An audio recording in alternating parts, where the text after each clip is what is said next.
ඔව්. මහත්මයා මොකද මේ තාම දාන්නේ පරක්කු? දැන් 3:03යි නේ වෙලාව. කොහෙන් දාන්නේ ඕන? මේ විජේනන්දනාරාමෙන් දාන්නේ බාරගත්ත නේද අද? අද දාන්නේ බාරගත්ත නේද? කොහෙන්ද කතා කරන්නේ? විජේනන්දනාරාමෙන් කතා කරන්නේ. විජේනන්දනාරාම කොහෙද තියෙන්නේ? ඇයි මහත්තයා එහෙම කතා කරන්නේ? මේ ගමේ පන්සලට ගෞරව කරන්නේ. ඇයි ගමේ පන්සලට එහෙම අගෞරව කරන්නේ? නෑ ගමේ පන්සල තියෙන්නේ කොහෙද කියලා මන් දන්නෙත් නෑ.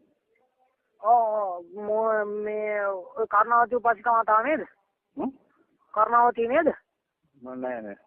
කර්ණාවතී පොඩක් දෙන්නකෝ. පන්සල කොහෙද කියන්නකෝ? මේ විජේනන්දනාරාමේ.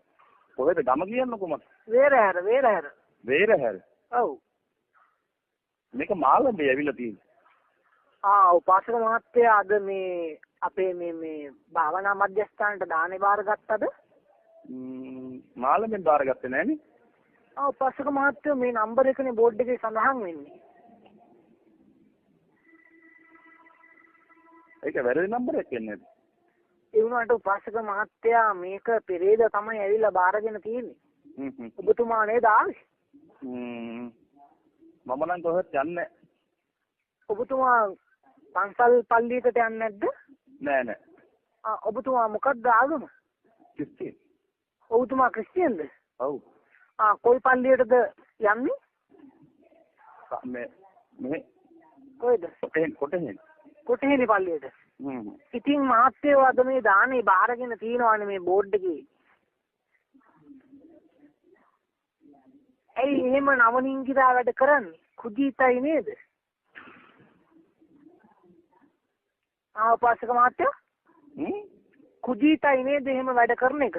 හාමුදුරුවෝ නමක් බඩගින්න තියෙන එක? කවුරුද? හාමුදුරන්ට මම දාන බාරගෙන නෑ. ඒ උනාට මේ නම්බර එකනේ සඳහන් වෙන්නේ. ඉතින් වැරදි නම්බර් එකකට කවුරුහරි දීපුවක් වෙන්නේ නැති මේ මම ඉතින් ක්‍රිස්තියානි ආගමේ කෙනෙක් මම දාන බාර ගන්න නෑනේ. ඒකනේ උපාසක මහත්තයෝ බොහොම කුජීතයි නේද? ඔව්. ඒකනේ කියන්නේ. ඇයි එහෙම කරන්නේ? ස්වාමින් වහන්සේ නමකට. ඔබ ස්වාමීන් වහන්සේ කෙනෙක්ද? කවුද කතා කරන්නේ? ඔව් මම වැලහිටියාවේ සුමන සාරහිමි. වැලහිටියාවේ සුමන සාරහිමි කතා කරන්නේ. නැතුව තියපම් පපෝ.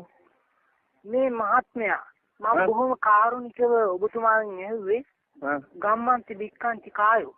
ඒ කියන්නේ ඔබතුමාගේ වචනයෙන් කරන ක්‍රියා පසුපස එළවයි.